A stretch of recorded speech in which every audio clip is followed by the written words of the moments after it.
নমস্কাৰ। আজি আমি নৱম শ্ৰেণীৰ গণিত বিষয়ৰ কুৱেশ্যন নম্বৰ 4 অংকটো কৰিবলৈ ওলাইছো। আপোনালোকে ভিডিঅ'টো স্কিপ নকৰাকৈ একেৰাহে চাই যাব আৰু লগতে সাবস্ক্ৰাইব কৰিব আৰু লগতে বেল আইকনটো দবাই দিব যাতে মই দিয়া নতুন নতুন ভিডিঅ' আপোনালোকে লগে লগে পাই যায়। আহক এতিয়া আমি ভিডিঅ'টো আৰম্ভ কৰোঁ।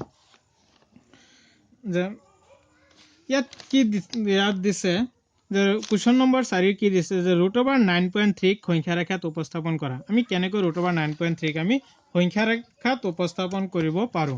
আমি এডাল 9.3 এডাল ৰেখাকো অঙ্কন কৰিম। 9.3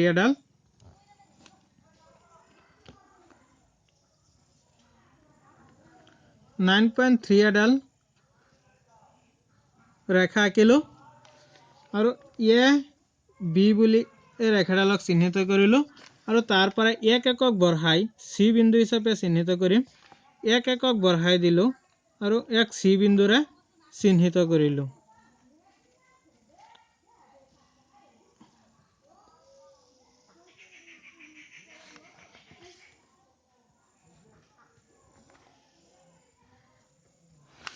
এতিয়া এই এ আৰু বিৰ দূৰত্ব হৈছে 9.3 এতিয়া এই সি বিন্দু 1 একক বঢ়াই দিলো। 9.3 আৰু 1 একক বঢ়াই দিলে 10.3 হল। এতিয়া 10.3 ৰ মধ্যবিন্দু যদি লও 2 দি হৰণ কৰিলে 5.15 এতিয়া 5.15 হৈছে ইয়াৰ মধ্যবিন্দু। ইয়াৰ মধ্যবিন্দু যদি লও 5.15 ইমানলৈ আহিছে 5.15 আৰু এটো ওভাৰে আমি চিহ্নিত কৰিলো 5.15। এতিয়া আমি ওভাৰ কেন্দ্ৰ কৰি আমি এসি ব্যাসাৰ্ধ লৈ এসি নহয় ওসি 5.15 ব্যাসাৰ্ধ লৈ আমি এটা বৃত্ত অঙ্কন কৰিলো। এটা বৃত্ত অৰ্ধ বৃত্ত অঙ্কন কৰিলো আৰু এসিৰ ওপৰত বি বিন্দুটো এটা লম্ব আঁকিলো আৰু এক ডি বিন্দু হিচাপে চিহ্নিত কৰিলে ডি বিন্দুত কাটিছে। এতিয়া ডি বিন্দুক যদি আমি বি ডি সমান ব্যাসাৰ্ধ লৈ এটা বৃত্ত চাপ অঙ্কন কৰিলো। সমান ব্যাসাৰ্ধ লৈ এটা কি অঙ্কন কৰিলো বৃত্ত চাপ অঙ্কন কৰিলো আৰু এইটো নাম দিলো ই বুলি নামকৰণ কৰিলো। ই বিন্দু হিচাপে চিহ্নিত কৰিলো। ইয়াত দেখা গৈ আছে এটা সমকোণী ত্ৰিভুজ উৎপন্ন হৈছে। সমকোণী ত্ৰিভুজ এটো হৈছে এটা সমকোণী ত্ৰিভুজ। এতিয়া আমি অঙ্কন প্ৰণালী যদি কৰো যে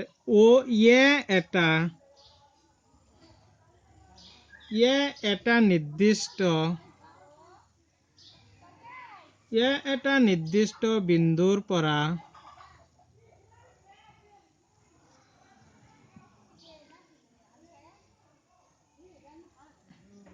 এডাল ৰেখাত 9.3 একক দূৰত্বত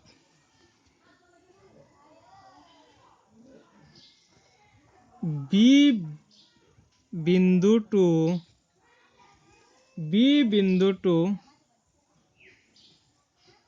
চিহ্নিত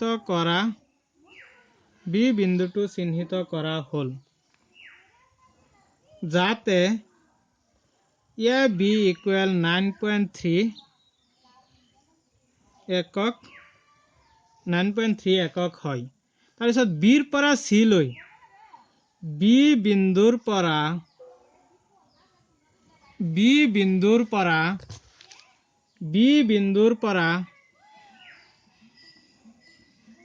1 একক দূৰত্বত সি বিন্দু লোৱা হল আৰু এসিৰ মধ্যবিন্দু নিৰ্ণয় কৰা হল নিৰ্ণয় কৰা হ'ল আৰু ইয়াক ওৱেৰে চিহ্নিত কৰা হ'ল। ওৱেৰে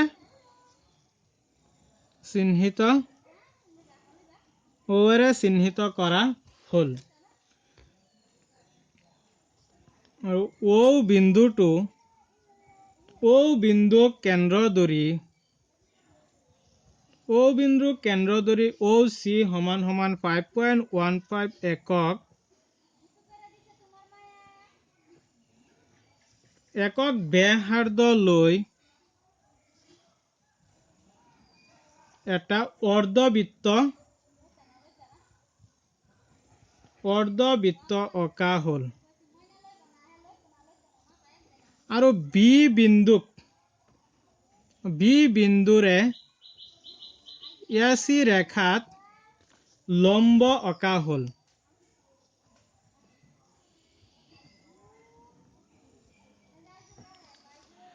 আৰু ই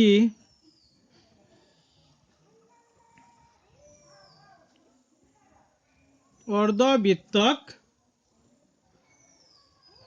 D বিন্দুত কাটিছে। নাও এতিয়া BD সমান সমান √9.3 কেনেকৈ চাওক। এতিয়া OA OC OD সমান সমান কি হ'ব? OA সমান সমান OC সমান সমান OD 5.15 একক, য'ত অৰ্ধবৃত্তৰ ব্যাসাৰ্ধ OD কি হ'ব? 5.15 ইয়াতো কিমান হ'ব? 5.15 OCও 5.15। এতিয়া OBৰ মানটো কিমান? OACৰ পৰা OA যদি আমি মাইনাছ কৰি দিওঁ OBৰ মানটো ওলাই যাব। OB equal AB minus OA। AB minus OA। AB পালো 9.3 মাইনাছ OA পালো 5.15। 9.3 পৰা 5.15 বিয়োগ কৰি দিলে 4.15। এতেকে OB 4.15। এতিয়া আমি পাইথাগোৰাছৰ উপপাদ্য মতে যদি কৰোঁ OBD, এতিয়া ইয়াত এটা ত্ৰিভুজ অংকন হ'ল। OBD এটা কি হৈছে? ত্ৰিভুজ উৎপন্ন হৈছে।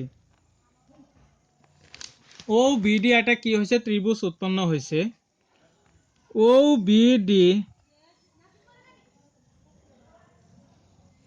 সমকোণী ত্ৰিভুজত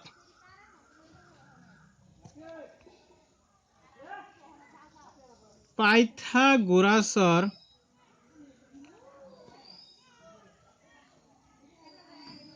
উপপাদ্য মতে কি হ'ব? পাইথাগোৰাছৰ উপপাদ্য মতে মই এড কৰি আছো যে OB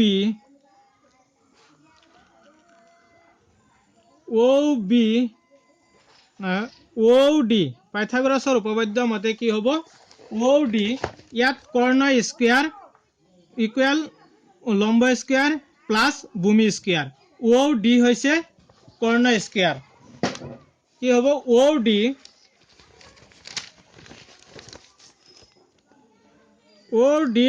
স্কয়াৰ সমান সমান BD square plus OB square. এতিয়া OD আছে 5.15 আৰু BD মান ওলোৱা নাই, প্লাস OB ৰ মান এতিয়া ওলাইছে 4.15 হোল স্কয়াৰ। এতিয়া সমানচিনৰ সজাই লও BD square 4.15 whole square equal 5.15 whole square. এতিয়া BD whole square BD square equal 5.15 whole square minus 4.15 whole square. এতিয়া A স্কয়াৰ আমি এইটো সূত্ৰত ব্যৱহাৰ কৰো। A square minus B square equal A plus B whole A minus B whole into. এতিয়া ইয়াৰ সূত্ৰ 5.15 plus 4.15 full 5.15 minus 4.15 তে 5.15 পৰা 4.15 যদি আমি বিয়োগ কৰি দিও যোগ কৰো 9.3 মাজত ইনটু আছে 5.15 পৰা 4.15 বিয়োগ কৰি দিলে 1 ওলাব তে 9.3 তে BD ৰ মানটো কিমান ওলাইছে এতে ইয়াত স্কয়াৰটো যদি এতেকে BD স্কয়াৰটো যদি উঠাই দিও ইয়াত স্কয়াৰ আহি যাব ইয়াত স্কয়াৰটো উঠাই দিলে এতেকে কিমান ওলাল এতেকে BD ইকুৱেল 9.3 BD ৰ মানটো ওলাই গল 9.3 যে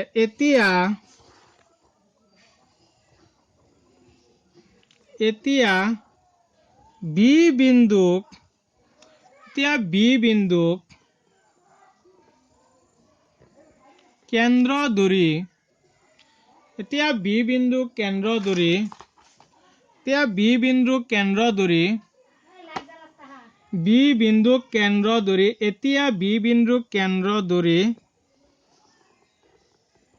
BD ৰ সমান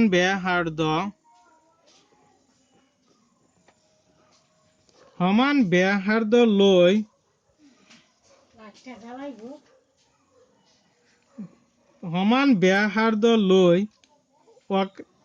ওকা বৃত্ত চাপে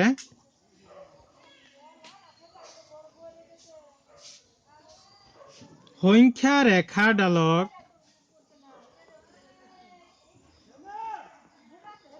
ই বিন্দুত কাটিছে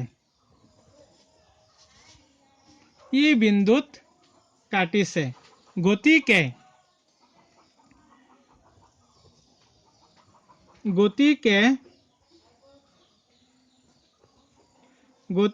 সংখ্যা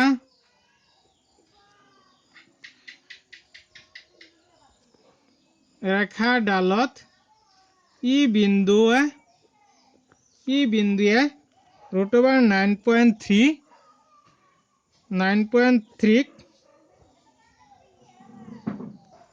নিৰ্দেশ কৰিব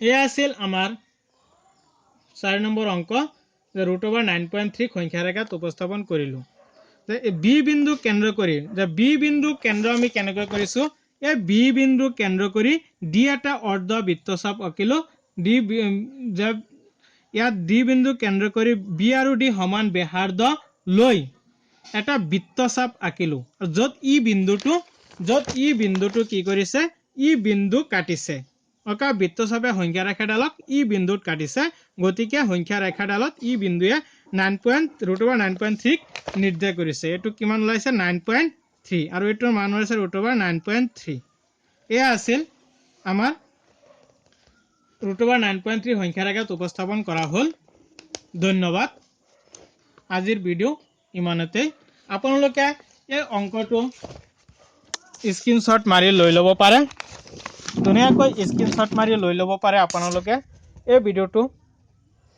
এই অংকটো ধুনীয়াকৈ স্ক্ৰিনশ্বট মাৰি আপোনালোকে লৈ ল'ব পাৰে